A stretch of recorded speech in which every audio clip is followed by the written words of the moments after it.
Huwag mag-alala, dito mo mahahanap ang iyong pahinga. Tayo nang magkwentuhan from A to C. Ibibigay lahat ng good vibes, you and me. Dahil dito, ikaw ang paborito ko. Dahil dito, ikaw ang paborito ko.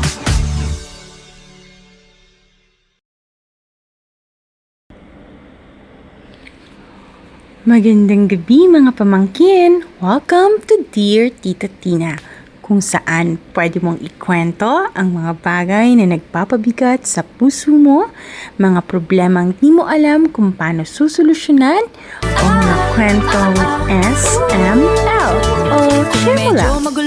Any topic under the sun na di mo masabi kay tatay, kay nanay, kay ate at kuya, o kay lolo at kay lola. Dito ka, kay tita. Dahil dito, ikaw ang paborito ko. Dahil dito, ikaw ang paborito ko. Dear Tita Tina, hindi ko nga alam kung tama bang sinusulat ko to. Parang ang babaw ng problema ko kumpara sa ibang tao. Panganay ako sa 4 na magkakapatid. May trabaho ako at ever since nagkaroon ako ng sariling kita, sinusubukan kong makatulong sa bahay namin. Hindi naman ako pinilit. Walang nagsabi sa akin na ikaw ang panganay, responsibilidad mo kami. Ako mismo yung nagdesisyon na tumulong. Siguro dahil nakikita ko rin naman kung gaano kahirap para kina mama at papa na pag-aralin kaming magkakapatid. Kaya kapag sweldo, bago ko pa isipin kung ano yung gusto kong bilhin, iniisip ko na kung magkano yung mabibigay ko sa bahay. Pang kuryente, pang grocery, minsan pang tuition ng kapatid ko. Kapag may mga kailangang bayaran at kulang sila, nagbibigay ako. Kapag may emergency, ako yung tinatawagan. At hindi naman talaga ako galit doon, tita. Mahal ko sila. Kaya nga minsan nahihiya ako sa sarili ko dahil napapagod ako. Kasi kapag may gusto akong bilhin para sa sarili ko, naiisip ko kaagad, kailangan ba talaga to? Tapos, kapag may nakikita akong mga kaibigan ko na nakakapag-travel, nakakapag-ipon, o basta nakakabili ng mga gusto nila nang hindi kailangang mag-compute muna ng lahat, masaya naman ako para sa kanila. Pero minsan, hindi ko maiwasang mainggit. Tapos, guilty na naman ako dahil naiinggit ako. Minsan, naiisip ko rin hanggang kailan ako ganito. Kailan naman ako makakapag-ipon para sa sarili ko? Kailan ako makakagawa ng plano para sa buhay ko nang hindi kailangang isipin kung may maaapektuhan sa mga bayarin sa bahay? Pero pagkatapos kong isipin yon, parang nakakaramdam ako ng hiya. Kasi paano ko naman iiwan yung pamilya ko? Hindi ko naman kayang sabihin kay mama na, "Ma, pagod na ako." Baka isipin niya na nagsisisi ako sa pagtulong. Hindi ko rin masabi kay Papa kasi alam kong ginagawa rin naman niya ang lahat ng kaya niya. Kaya tumatahimik na lang ako. Kinakaya ko. Tapos minsan kapag mag-isa na ako sa kwarto pagkatapos ng trabaho ko, doon ko nararamdaman yung bigat. Hindi ko alam kung pagod lang ba ako, malungkot, o naiinggit. Hindi ko rin alam kung ano ba talaga ang gusto kong sabihin. Ang alam ko lang, ang bigat sa dibdib. At parang kailangan ko lang sabihin sa isang tao bago ko tuluyang mapuno. Tita, masama ba akong anak dahil nararamdaman ko to? Ang iyong pamangkin, Mark.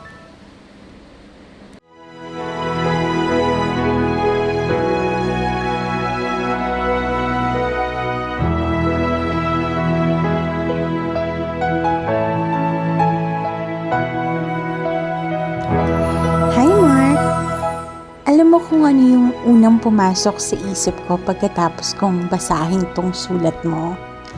Hindi ka masamang anak at hindi ka rin masamang kapatid. Sa totoo lang, naiintindihan ko kung bakit nagigilty ka habang sinusulat nito.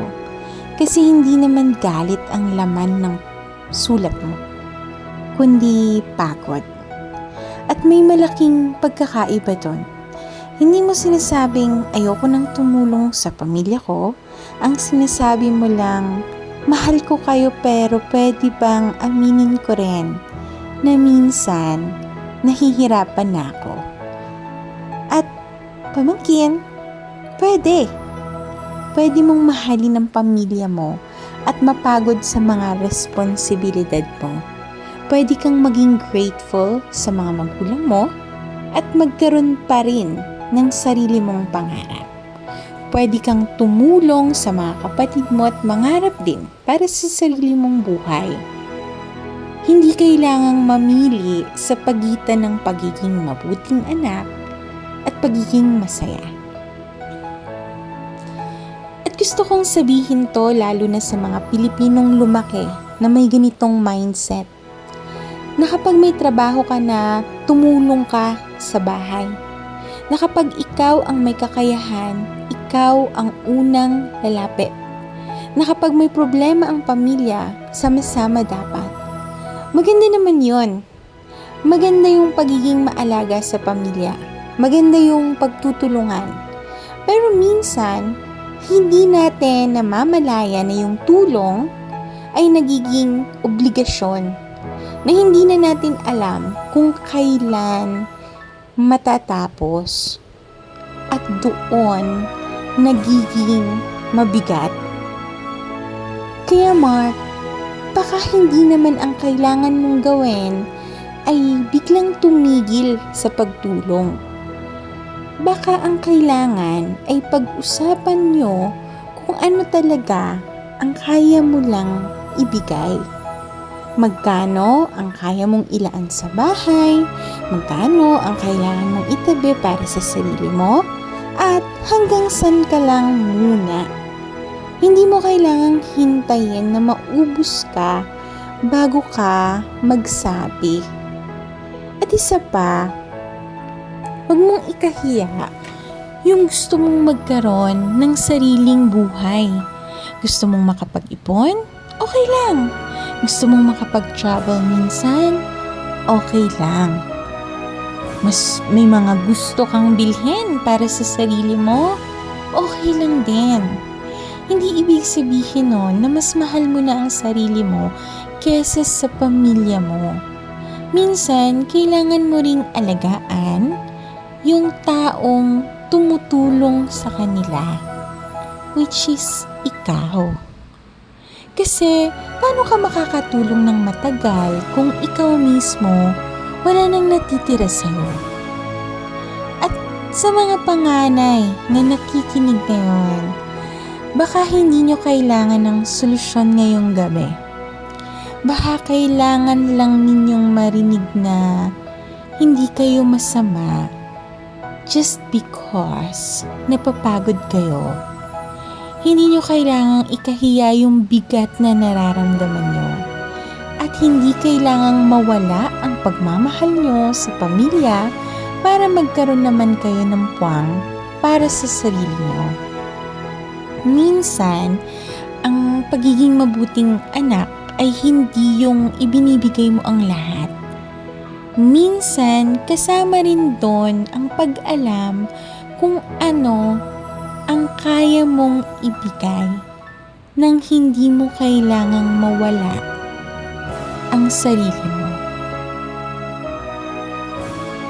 Kung may mga kwento ka rin na gustong ibahagi, mga tanong na gusto mong hingan ng kasagutan, o mga saloobin na gusto mo lang ilabas, message mo ako sa Dear Tita Tina sa Instagram o mag-email sa deartitatina@gmail.com. At kung gusto mo makasama pa ako sa mga susunod na episode, follow mo ang Dear Tita Tina sa Instagram at subscribe ka na rin sa YouTube channel natin. Maraming salamat sa pakikinig tonight. Good night, pamangkin. Tandaan mo, ikaw ang paborito ko.